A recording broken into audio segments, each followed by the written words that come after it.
You asked for him, and I'm delivering, folks. The one and only license plate guy is joining me on the Locked On Giants podcast to talk about the New York Giants from a fan's perspective.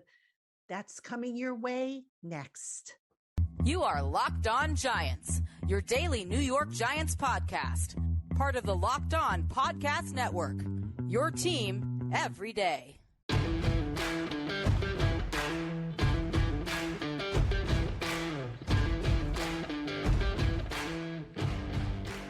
Hello, New York Giant fans, and welcome to another edition of the Locked On Giants podcast, part of the Locked On Podcast family, your team every day. I'm your host, Patricia Traina, and as promised, you guys have been asking for him.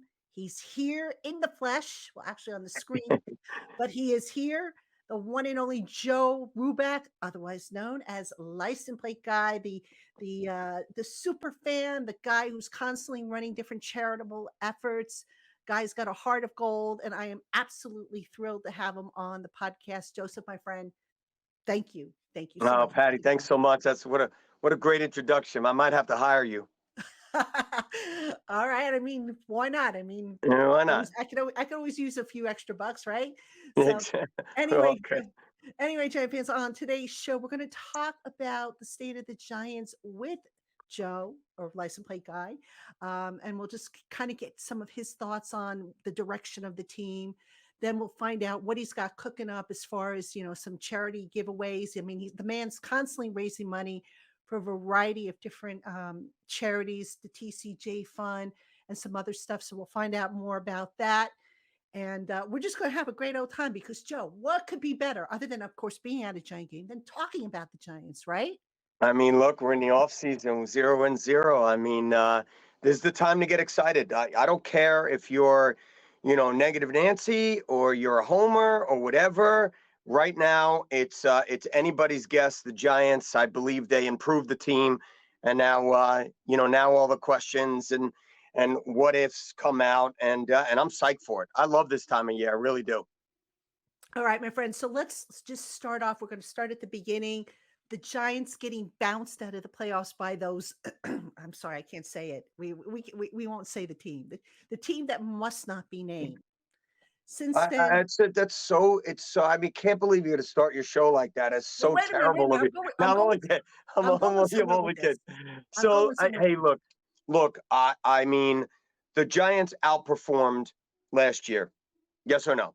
Yes. Okay, so I think all realistic Giant fans, and I'm not realistic. I'm about as big as a homer as they could get. Last year is the first time I picked under the wins. It was only by a game, but I still picked under the wins since 1925. That's how old I am. But honestly, that was such a heartbreaker after such an unbelievable game in Mini. I loved every second of it. I haven't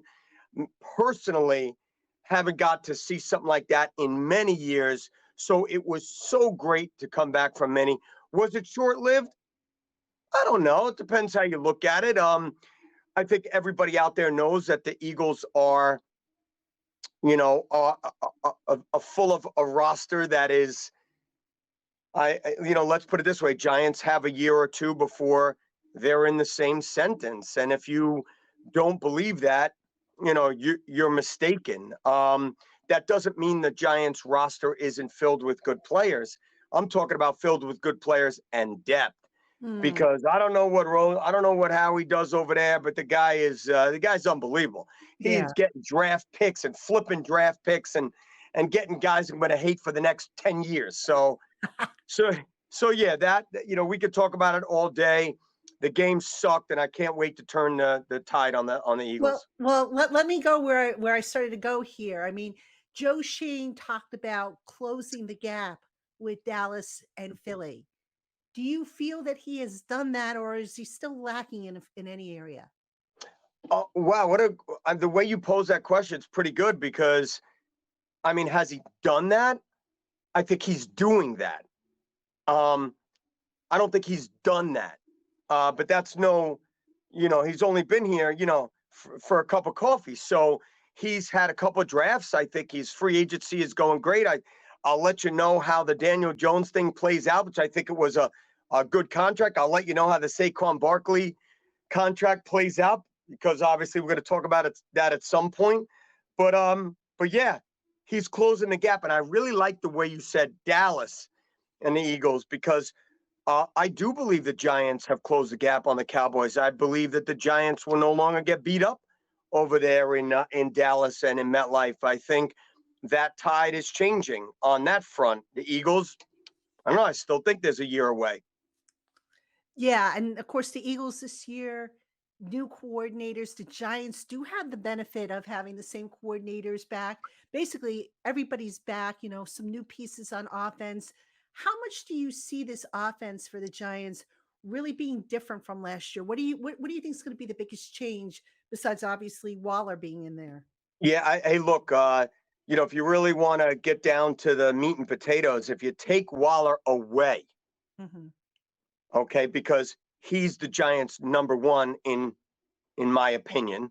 If you take him away, the Giants still have weapons, Patty.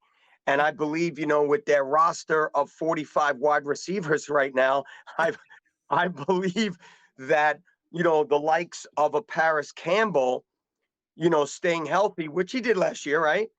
So I believe the likes of Paris Campbell is going to play a significant role. I think the Giants did a real nice job at putting in some pieces to help Daniel Jones move along in his progression. Now, how is that going to change the offense?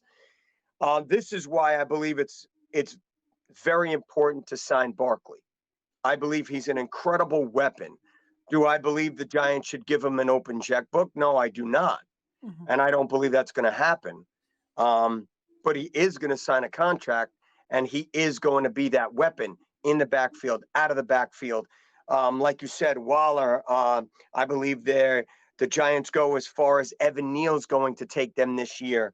You got JMS at the center now, who I heard is just an absolute, mean, nasty, guy on the field. So yeah, I think the Giants offense is going to open up. I think Daniel Jones finally gets the opportunity to release the arm a little more. And I think it's going to be fun to watch. What gives you hope that this will not be, or I should say that last year won't be kind of a one-hit wonder for Daniel Jones? Is it the weapons? Is it the coaching? I mean, what gives you hope that Daniel's going to continue to take that next step forward? Yeah, great question. How about Daniel Jones himself? Okay. I don't think it's yes, progression in the offense, same coordinators, this and that. Finally, let's move forward. Let's get to where we want to get to. But Daniel Jones himself, if Daniel Jones didn't prove to the likes of me, you, and anybody listening, that he can be that quarterback, then I don't know what to tell you. He's got the arm, he's got the legs, he's making the progressions, he's seeing the field. He's not, he does put it in tight spots, but he's not making dumb decisions. He has learned to slide. He does throw the ball away. He doesn't fumble as much. I mean, what more do you want the guy to do? He's given you everything that you complained about for 4 years. Okay, 3 years. So you know what? I believe Daniel Jones himself will live up to his contract. It's a lot of money, but it'll be middle of the. I know people hate when, you say middle of the pack in 1 or 2 years, because you had to do that now. Stop talking about 2025, LPG. You're right. But he'll live up to it now. And I, will go on record as saying, no more excuses, Daniel. You played well last year. You got your bag. Go out and win some games for the Giants. How much is Daniel's success tied into Saquon and vice versa? Oh, man, I think they feed off each other. If you look at the numbers, Daniel Jones slid without Saquon. Wouldn't any quarterback kind of without that weapon of Barkley?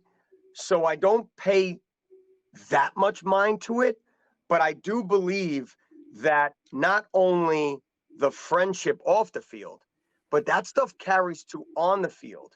And I believe that they're in complete, sync, those two.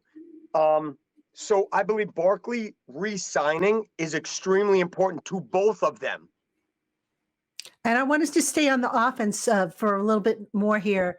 You mentioned the 45 receivers that the Giants have. How do you see this shaking out? I mean, it looks like they've got a little, talent. It's almost like a basketball team. They got different guys who can do different things. But how do you see ultimately the wide receiver core being shaped according to fit into this offense? Man, another great question. I think the Giants have 5 across weapons this year. Okay, go ahead, stop us. I do believe that's my belief that they're going to go out there and say, stop them all. Now, look, if you want to break them down, there are some people out there that go, so what? You got this guy and this guy was hurt last year. This guy couldn't even make the team. This one over here. All true. Okay, there are some question marks with everybody. You could say the same for Galladay. He came in. I'm sorry. I didn't have a question mark. I loved it. I couldn't wait. This guy was the number 1 receiver in the NFL on 50-50 balls. No questions. So you always have questions now.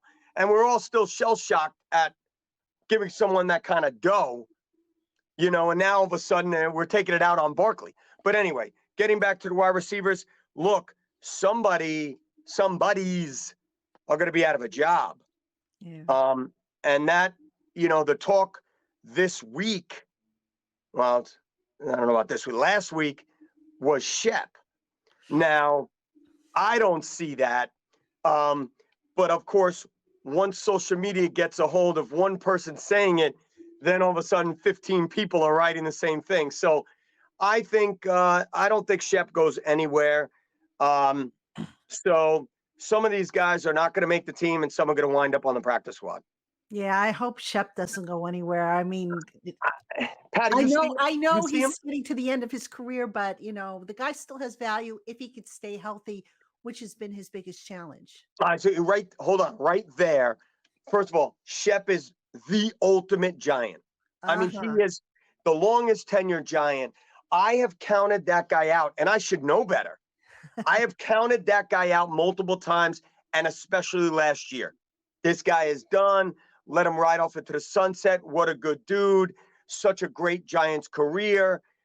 And he's back running routes that I can't run with 2 feet, So I really hope he does. I hope he comes back and flourishes.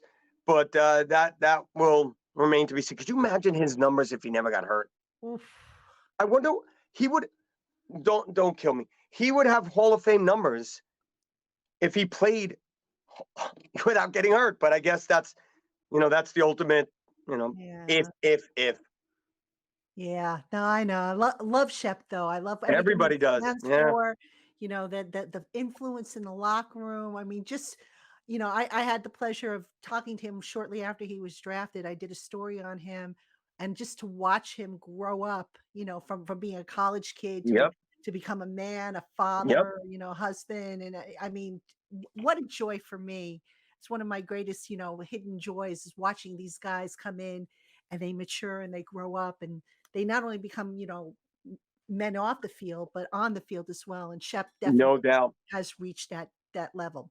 All right, we're talking with license plate guy Joe Rubeck. We're going to have more with him in just a moment. But first, Giant fans, get in on all the sports action with FanDuel, America's #1 sports book.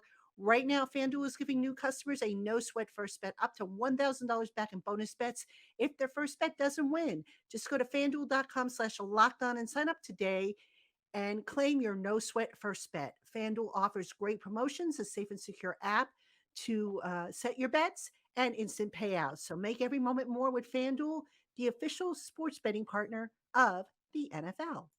All right, Patty, I tried to put all my money out on FanDuel, but they just didn't accept this. They're not I don't taking know the why. $80. I They don't know, didn't. man. They didn't accept my Eli 10s. I don't understand why. I don't understand why either. But It's a anyway, shame. you got It's a Patricia shame. Trainer here on the Locked On Giants podcast. And of course, y'all who are watching YouTube, you recognize the guy who is on screen with me is the one and only license plate guy, Joe Rubeck. And I don't get to talk to him as much as I'd like to, but the man's busy doing all kinds of things. And Joe, let's talk about the defense. We really didn't talk about it much in that last segment. Excuse me. what do you like about this defense? I mean, you got Dex, you got Leo. I like all the fat guys. That's what I like.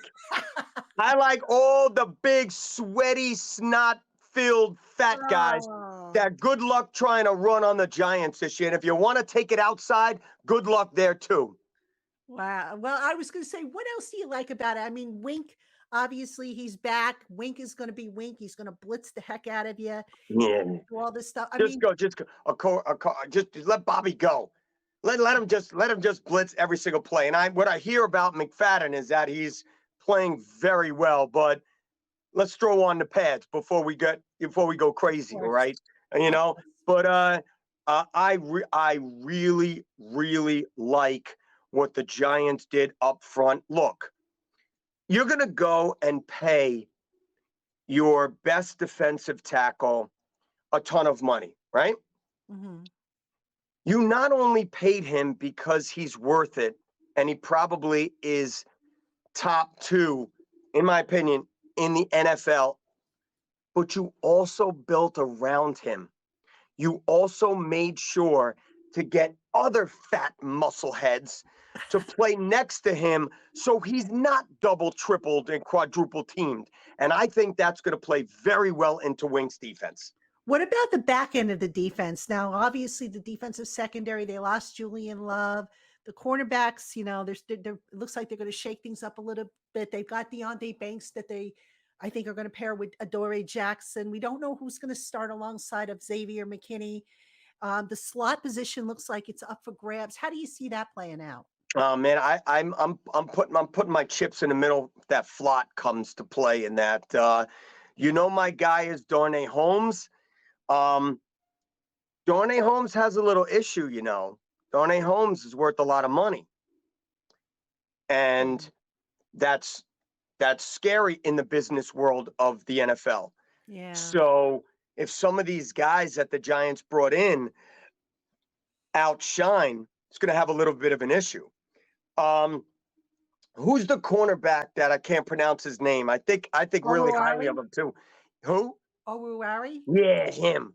You could say it a million times. I still ain't gonna get it. But the point is, about it. Yeah, that was awesome. But I think he's gonna shine. Did you see tape on him? He could play. You know what? He can play. It's without the pads, Yeah, I know. It's without the pads. I don't think he really jumped out at me during the spring, but again, to be fair, no pads, and I only saw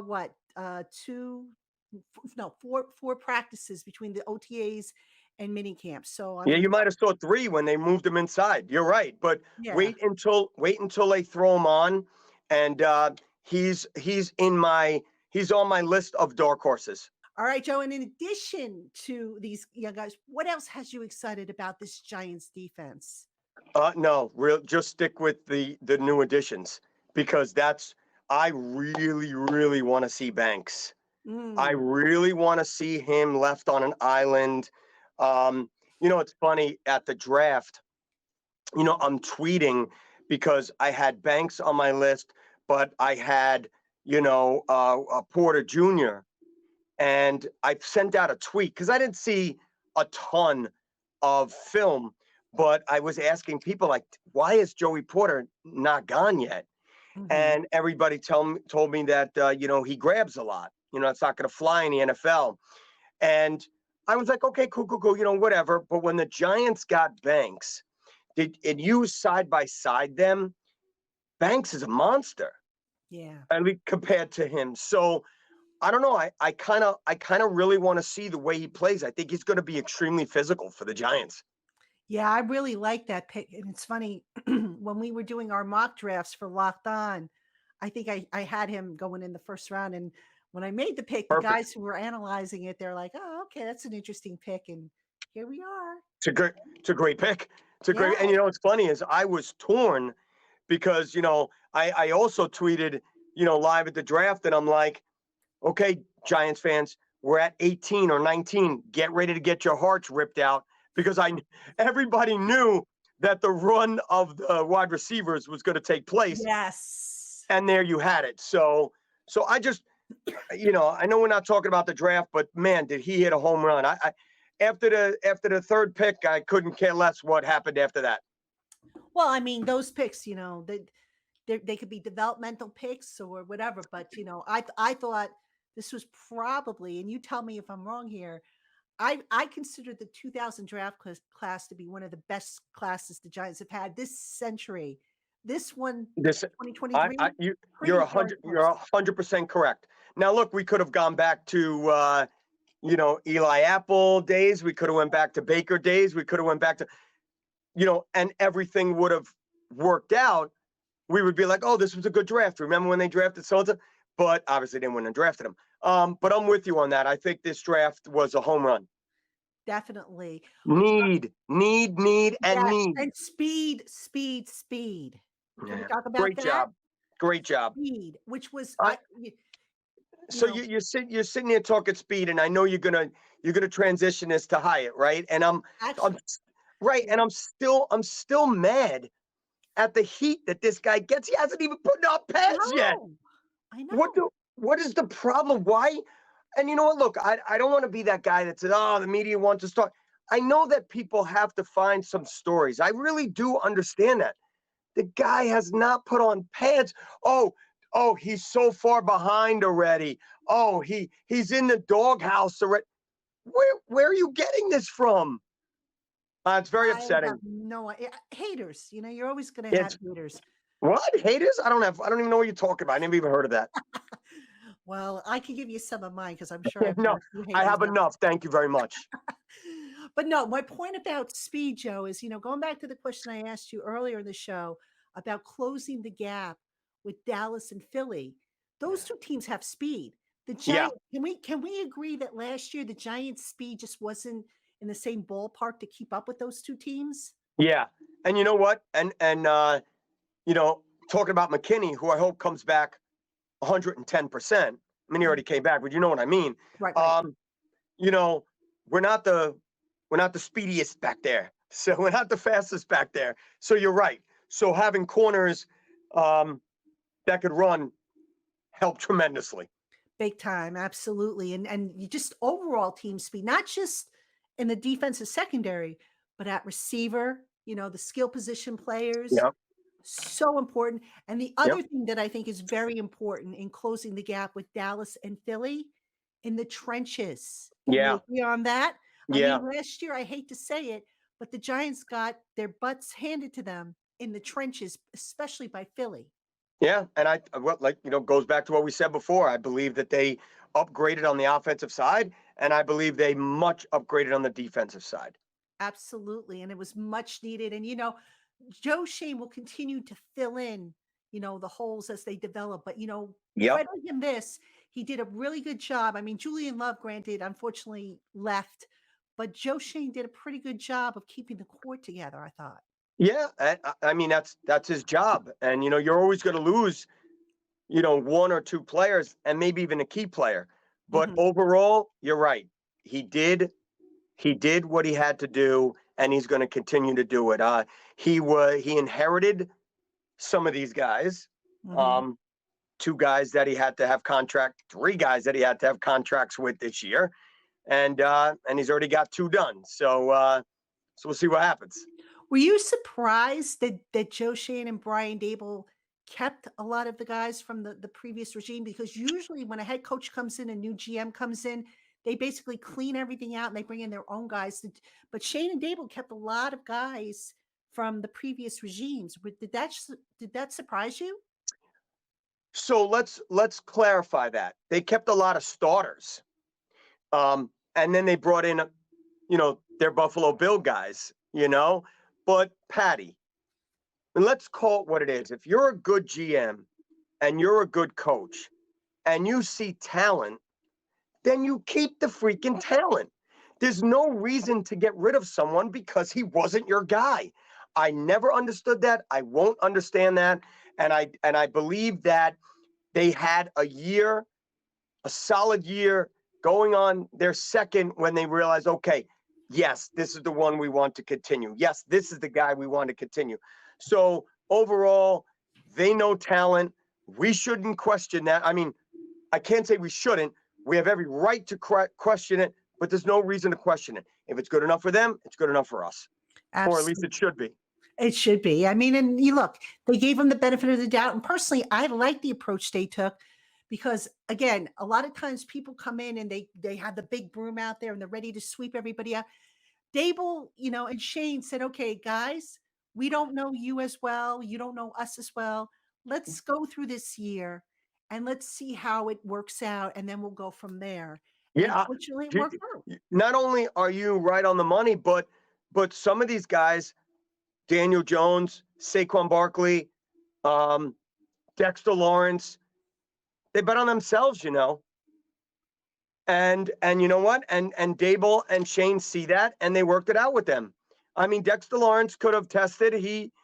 Barkley, who knows what's going to happen. And although Daniel Jones signed for a lot of money, I don't know, he could have hit the road as well. Yeah, absolutely. And, but they started to build something and they want to continue. That was the thing you heard from a lot of guys. We want to be back here to continue what we started. That's right. And that's why I think Barkley is a tremendous piece. Yes. And that's why I am starting to think more and more that he will sign a multi-year deal. It'll come closer to July 17th because look, there's no great rush. And why do you want to sign now when you can, because then it looks like you're leaving money on the table. Not to mention, guys, I'm sure, the Giants office, I think, is closed next week for the holidays. Yeah. So people are on vacation. So it'll get done, I think. Yeah, I mean, look, go back to last year. I think you and I even had a conversation or two. I was blown away. I heard all the positive signs, going towards that the deal was going to get done in the bye week. It was a done deal, this and that. They did offer north of whatever everybody was hearing. Nobody knew the leak of the guaranteed money, and that was the holdup. And then once that fell through, both sides just was like, well, the Giants just said, see you next year. And then, no hard feelings. That's that. But I'm with you, a multi-year deal. I'm looking at a 4-year deal. I'm looking at 22 to 25 guaranteed. I'm looking at the 3rd and 4th year being balloons, the 4th year being, I don't know, 120 million. It doesn't matter because he's never going to see it. You either renegotiate or find another team. But I believe it's going to happen, and I'm just waiting. Tick-tock. Yeah, I mean, I could see it being not a true 4-year deal. Maybe the last year is avoidable year just to help with spreading out the signing bonus. I mean, but that's correct. I think, it's going to come together. So we'll find out. And it's just a matter of a few more days now. It's not like months and weeks or weeks and months that we have to wait for any kind of news. All right. I mean, let them. They're over there working out together. I love it. Yes. And that should be your first. I love it. That should be your first clue that Saquon's correct. Not planning to, hold out. I didn't care. I didn't care about him working out in the Giants helmet. That's his freaking helmet. But what I did care about was going in and working out with some guys, especially Daniel Jones in Jersey. Right. That I cared about. All right, folks, we are talking with license plate guy, the one and only Joe Ruback here on the Locked On Giants podcast. And just a reminder, folks, if you don't know, join our subtext community. Subtext is an opportunity to receive text alerts from yours truly. It's also the coolest thing about it is it allows me to correspond with you guys and gals via text one-on-one. So it's that personalized experience. I've been doing it with a small group or a growing group of subscribers. And I really, really enjoy the opportunity. And I know there's a bunch of people who have signed up for it. So I'm looking forward to communicating with you, especially now that we know the training camp schedule. So check it out. The details are in the show notes. The cost is $4.99 a month. But if you sign up now with the special promo code PTRAIN, PTRAIN, you'll get 2 months for the price of one. That's only a limited time offer. Check it out in the show notes. All right, you got Patricia Trainer here with license plate guy Joe Ruback. Super fan. I mean, you guys know him, you love him. And we are talking Giants football because what else will we be talking about? We're not going to talk Dallas. That's all I want to talk about. We're not going to be talking Yankees because I understand the Yankees aren't doing too well, right? Better than the Mets, but yeah, you're right. Yeah. None of the baseball teams are really doing well, but anyway. It's so weird, growing up in a household, being a New York fan and I don't care. You could be a fan of anyone, but, you watch your baseball and then, oh, they're doing terrible. They got footballs coming up. Oh, they're doing terrible. Oh, the Rangers are coming on. Oh, they're in. And you just keep pushing off to the next sport. I'm tired of doing that. Well, I mean, we got the Giants coming up, man. I mean, That's all I care about right now. training camp schedule is Yeah, out. 9 saw that. open practices. Also, there's going to be a fan fest later on in the process. No practice with the fan fest, but still an opportunity for the Giant fans to get together. And is there any better opportunity, Joe? I mean, you're there with the fans every week. You get to tailgate, you get to sit with them.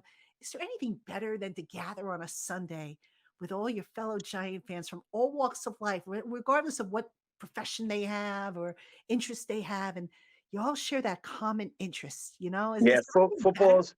I mean, Patty, football's a different beast. You wait all week, and then you get to sit with your family and friends. You get to party with your family and friends. I think Giant fans do a tremendous job with their tailgating. They really do. No matter what lot you're going into, Giant fans rock it hard. And trust me, I've been to every single stadium, around the league multiple times. Giants could hang. The Giants can hang. But no, there's nothing like it. I was a little bit disappointed that there was no practice, that fan fest, because I think it's pretty cool that, we get to have this unbelievable tailgate, go into a practice, hang around for a little bit, and then watch the fireworks. I thought the Giants did a tremendous job. I'd like to know why it's not, that way this year. It's not going to stop me and plenty of other Giant fans that, if the Giants getting together, I'm there. And I think, 99% of the Giant fans are going to do the same. But I was a little bit disappointed when I saw that today. Yeah, I was kind of surprised by that because my first reaction was like, well, what's the point? Because the practice is what everybody likes to come to see. And that was all over Twitter today. Like, I'll wait. I'll save it. I'm not gonna sit in traffic to get there to have a burger to go home and sit in traffic. Yeah. So it was a little weird. And if I'm not mistaken, isn't it 6 p.m. the festivities? So it doesn't get dark till 8:30, 9, something like that. There's a movie or something that they're going to show. Yeah, right. There's a movie, but my point is, it's got to be Little Giants, right? No. So I'm assuming that you got to wait that another hour for fireworks. At least They moved it an hour closer, and then the dark. I don't know. I was a little bit perplexed. Yeah, I'm. I was a little bit plaxicoed. Yeah, I saw that and I was like, because initially when I started to write it up, I said, oh, 10 practices. Then I went back and I looked and I said, oh, it's only 9. Yeah, so yeah, that's kind of an interesting since COVID, in my opinion, the Giants have gone trying to weed out the more the merrier is not the position that they're taking. And you know what? I don't really care, to be honest with you. Just give me some time to watch the trenches. Give me some time to hear the pops. Give me some time to hear the crowd roar. Give me some time to hear "Let's Go Giants," and then let's just get into the freaking regular camp. Let's get into the season and let's go. Well, you'll be there for the other practices, I'm sure. Oh yes. You probably got your tickets already. Oh yes. Let's go. I don't doubt that. You'll be right there with Brandon London leading the cheers, right? Yeah. Let me tell you something. Tickets. You mentioned tickets. Oh, this is a bad year to go to every game. This is a tough, expensive. It's a tough year. Going over to California and going over to Vegas and those tickets are astronomical. I mean, this is a tough year. And I really hope the Giants really do well. I really do.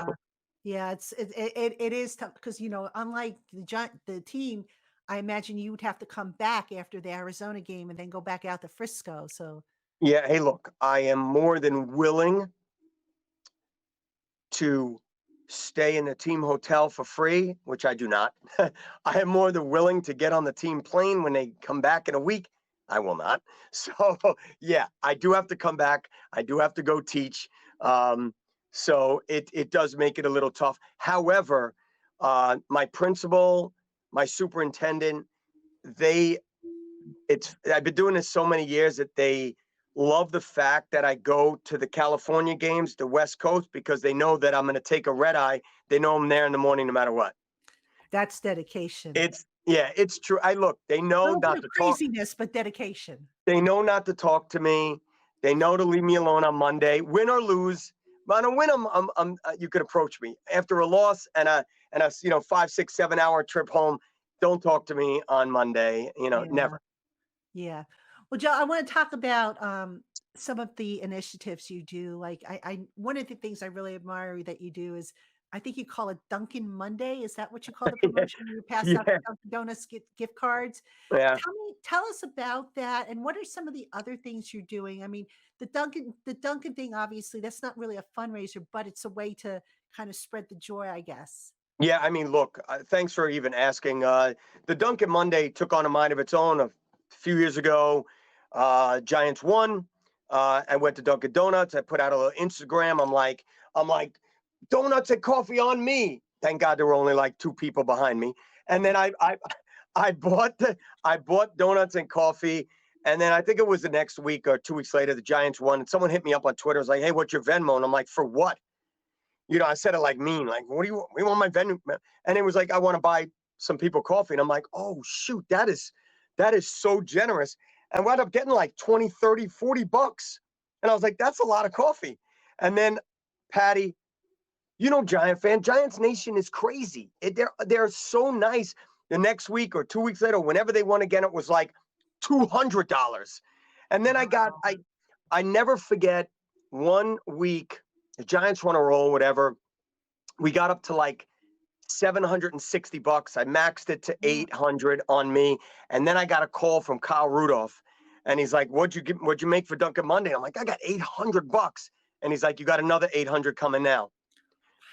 When I tell you that I was happy and not happy at the same time, because how does one get rid of $1,600 in cards? So I started giving out that week. I think I gave out $100 cards. And where I work in Yonkers, let's just say, and the border of the Bronx, let's just say there's some people that really need it. And when I hand those cards out, sometimes it's $5, sometimes it's 50, sometimes it's 100. It really makes a big difference. So I decided to start putting that into videos. I started going to soup kitchens. I started going over to Patterson. I started going everywhere and handing out these cards, and a fire station, churches, and it just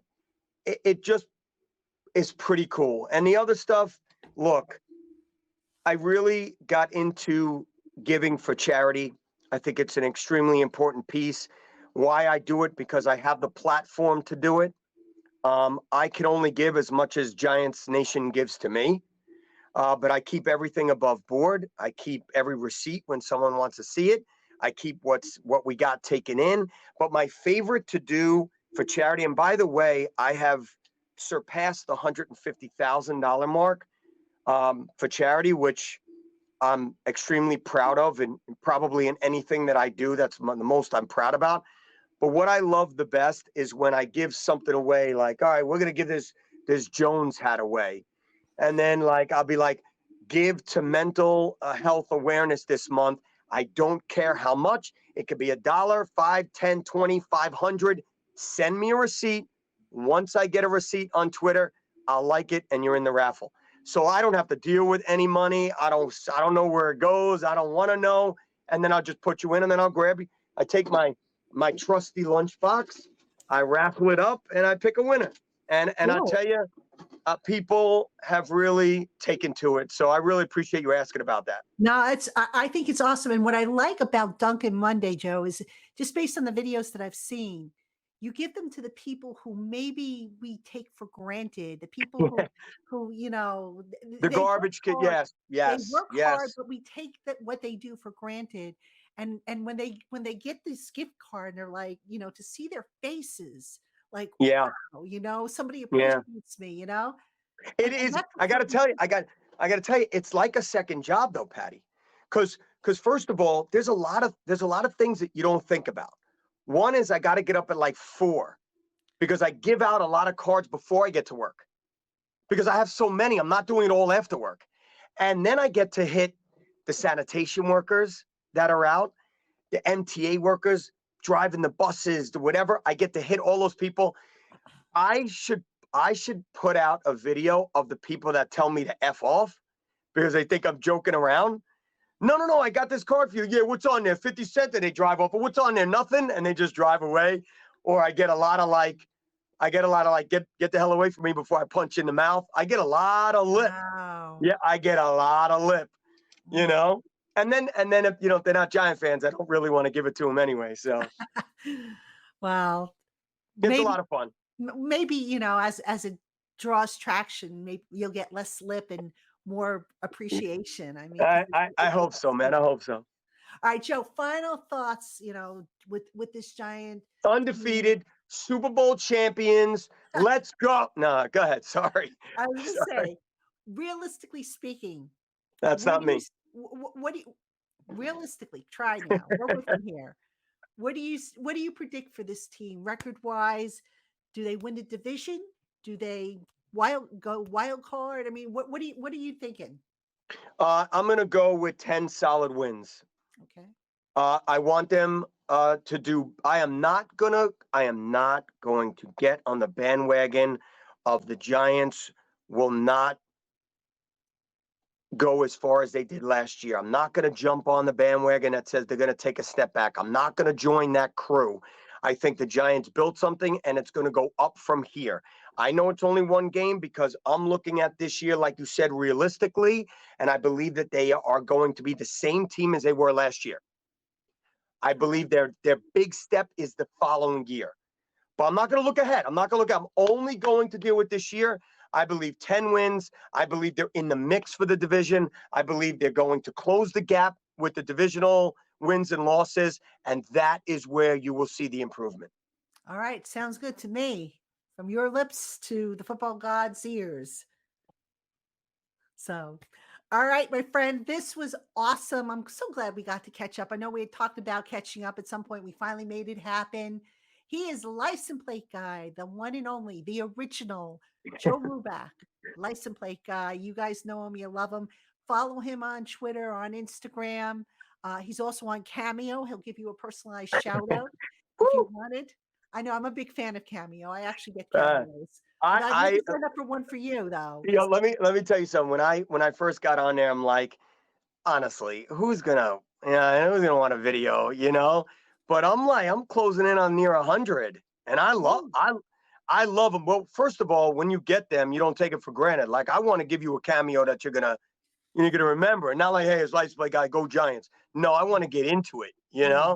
So I enjoy them like you. So that's pretty funny. Yeah, and it's funny because somebody asked me if I was on Cameo, and I'm like, who the heck would want a cameo from me? I mean, put it on. You'll be shocked. You'll get some cameos. You'll get some cameos. Hey, look, I can't thank you enough.